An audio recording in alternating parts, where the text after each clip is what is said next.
Assalamualaikum warahmatullahi wabarakatuh. Perkenalkan, nama saya Yulia Citra Dewi, NIM 87203181500042, semester 5, Prodi Pendidikan Ekonomi, Fakultas Keguruan dan Ilmu Pendidikan, Universitas Pancasakti Bekasi. Mata kuliah Ekonomi Syariah dengan dosen pengampu Bapak Dermawan Magister Manajemen. Baiklah, pada kesempatan kali ini saya akan membahas materi untuk memenuhi tugas mata kuliah Ekonomi Syariah.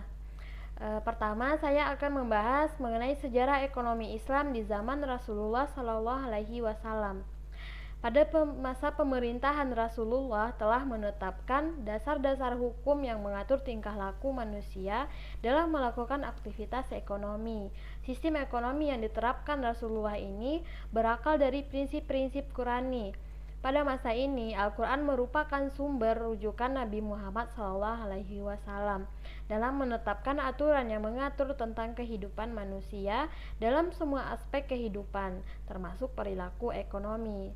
Di bidang perdagangan, Nabi Muhammad SAW telah membuat aturan yang harus dilaksanakan manusia. Misalnya, larangan melakukan jual beli yang mengandung unsur tipuan, pelanggaran riba, dan sebagainya. Dalam hal perekonomian, Rasulullah telah mengajarkan transaksi perdagangan yang jujur, adil, dan tidak pernah membuat pelanggannya mengeluh dan kecewa. Ia selalu menepati janji dan mengantarkan barang dagangannya dengan standar dan kualitas sesuai dengan permintaan pelanggan. Reputasi sebagai pedagang yang benar-benar jujur selalu tertanam sejak muda. Ia selalu memperhatikan rasa tanggung jawabnya terhadap setiap transaksi yang dilakukan. Lebih dari itu, Muhammad juga meletakkan prinsip-prinsip dasar dalam melakukan transaksi secara adil atau afdzalur rahman. Nah, selanjutnya perkembangan ekonomi Islam pada masa Rasulullah Shallallahu Alaihi Wasallam. Di sini ada 5 poin penting pada perkembangan ekonomi Islam. Yang pertama, kebijakan fiskal pada masa Nabi Muhammad SAW. Yang kedua, unsur-unsur kebijakan fiskal pada masa pemerintahan Rasulullah Shallallahu Alaihi Wasallam. Yang ketiga, sumber-sumber pendapatan negara. Yang keempat, pengeluaran negara di masa Rasulullah Shallallahu Alaihi Wasallam. Yang terakhir, Baitul Maal. Nah, yang pertama kita akan membahas mengenai kebijakan fiskal pada masa Nabi Muhammad SAW. Lahirnya kebijakan fiskal di dalam dunia Islam dipengaruhi oleh banyak faktor. Salah satunya karena fiskal merupakan bagian dari instrumen ekonomi publik. Untuk itu, faktor-faktor seperti sosial, budaya, dan politik termasuk di dalamnya. Tantangan Rasulullah sangat besar di mana beliau dihadapkan pada kehidupan yang tidak menentu, baik kelompok internal maupun eksternal.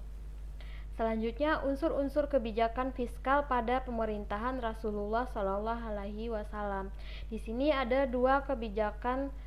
unsur-unsur kebijakan fiskal. Yang pertama, sistem ekonomi. Sistem ekonomi yang diterapkan Rasulullah ini berakal dari prinsip-prinsip Qurani, seperti yang sudah saya jelaskan di awal tadi. Di sini ada beberapa prinsip-prinsip yang pokok tentang kebijakan ekonomi Islam yang dijelaskan Al-Quran sebagai berikut. Yang pertama, kekuasaan tertinggi adalah milik Allah SWT.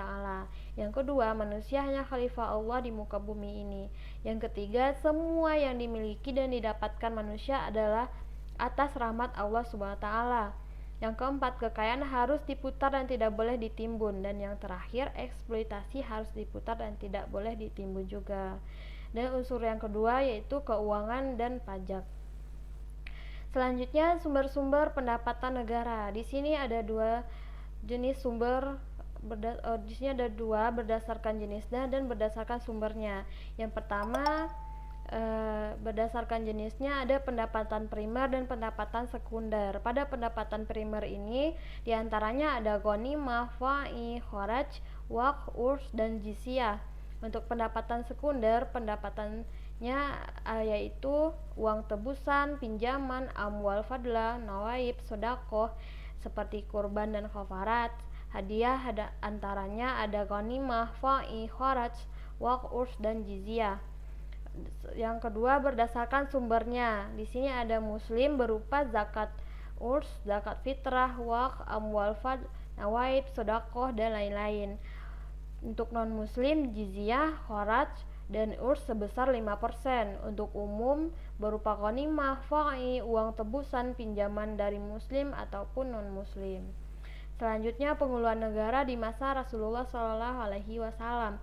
Di sini ada dua jenis pengeluaran negara. Yang pertama, pengeluaran primer. Pengeluaran primer ini berupa untuk pembiayaan pertahanan dan pembiayaan gaji untuk wali, guru, imam, ataupun muazin dan pejabat negara lainnya, pembayaran upah kepada para sukarelawan ataupun pembayaran utang negara. Yang kedua, pengeluaran sekunder. Pengeluaran sekunder ini berupa bantuan untuk orang yang belajar agama di Madinah, hiburan untuk delegasi keagamaan, hiburan untuk para utusan suku dan negara, serta biaya perjalanan mereka, pembayaran utang untuk orang yang meninggal dalam keadaan miskin, pembayaran tunjangan untuk sanak saudara Rasulullah Shallallahu Alaihi Wasallam. Dan terakhir, Baitul Ma'al. Rasulullah merupakan kepala negara pertama yang memperkenalkan konsep baru di bidang keuangan negara pada abad ke-7, yakni semua hasil pengumpulan negara harus dikumpulkan terlebih dahulu dan kemudian dibelanjakan sesuai kebutuhan negara. Status hasil pengumpulan ini adalah milik negara dan bukan milik individu. Tempat pengumpulan itu disebut Baitul Ma'al atau bendahara negara. Nah, selanjutnya, perang negara dalam ekonomi Islam. Di sini ada fungsi negara adalah untuk menegakkan keadilan ekonomi, pasar dan menjamin sepenuhnya kebutuhan dengan mengatur fasilitas-fasilitas umum dan sistem jaminan sosial.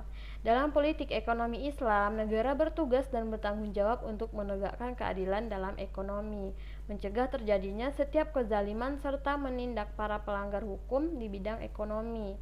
Usaha mewujudkan itu dapat dilakukan dengan kekuatan aparat pemerintah atau tangan besi. Peranan ekonomi yang aktif oleh negara merupakan segi yang tidak bisa dipisahkan dari sistem ekonomi Islam. Penyediaan modal untuk kepentingan sosial serta penataan jaminan sosial merupakan kewajiban penting negara. Negara juga bertanggung jawab untuk menciptakan kemantapan stabilitas nilai mata uang. Selain usaha penghapusan kemiskinan dan penciptaan kondisi yang sehat untuk pemberian kesempatan kerja yang penuh atau full employment serta pertumbuhan ekonomi yang tinggi. Tata cara untuk mencapai semua itu ialah lewat pendidikan, bukan paksaan. Tak seorang pun membantah bahwa selama bisa diatasi dengan pendidikan, maka paksaan hendaklah dihindarkan. Tapi kita tidak boleh ragu-ragu bahwa tujuan Islam harus dapat dicapai, karena itu paksaan dibolehkan bila usaha lewat pendidikan mengalami kegagalan. Di antara tindakan paksaan yang dibolehkan guna melindungi masyarakat umum adalah pembatasan kebebasan pribadi dalam bertindak, seperti pengaturan kegiatan bisnis, penentuan harga barang-barang tertentu, perpajakan, pajak progresif, nasionalisasi, pembatasan pemilikan, penetapan denda-denda keuangan. Demikian pula isi undang-undang yang berkaitan dengan monopoli, hak-hak konsumen, hak cipta, dan sebagainya.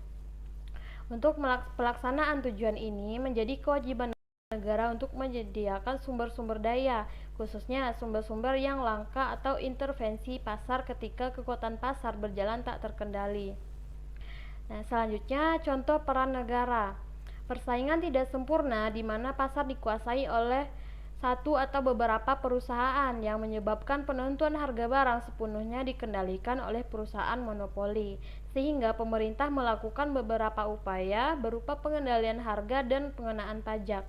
Dengan pengendalian harga maksimum pada persaingan sempurna, monopoli akan beroperasi pada tingkat harga dan output yang sama, sehingga terjadi efisiensi alokasi sumber daya karena harga yang terbentuk mencerminkan biaya marginalnya. Di sisi lain, penetapan pajak akan mempengaruhi output yang dihasilkan monopoli dan harganya, sehingga harganya menjadi lebih tinggi dan keuntungan berkurang. Dengan demikian, kebijakan pengendalian harga merupakan kebijakan yang lebih efektif dibanding kebijakan pajak untuk mengatasi kegagalan pasar. Tanpa adanya campur tangan pemerintah, perekonomian menjadi tidak terkendali yang dapat menimbulkan inflasi. pengangguran dan ketimpangan yang mempengaruhi stabilitas ekonomi. Namun, kebijakan pemerintah dalam menjaga stabilitas perekonomian dapat menimbulkan pertentangan, misalnya pada pengenaan pajak yang lebih tinggi untuk masyarakat miskin dan pajak yang rendah untuk golongan kaya.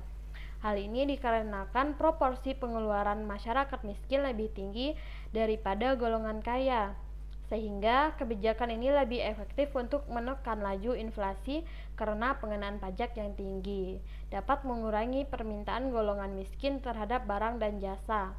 Namun, pengenaan pajak yang tinggi untuk golongan miskin dan pajak yang rendah untuk golongan kaya akan menyebabkan distribusi pendapatan semakin pincang, sehingga peran pemerintah dalam melakukan distribusi pendapatan menjadi gagal. Nah, baiklah, sekian dulu pemaparan materi yang bisa saya sampaikan. Semoga apa yang saya sampaikan bisa menambah wawasan teman-teman semua. Baik, saya sudahi saja. Assalamualaikum warahmatullahi wabarakatuh.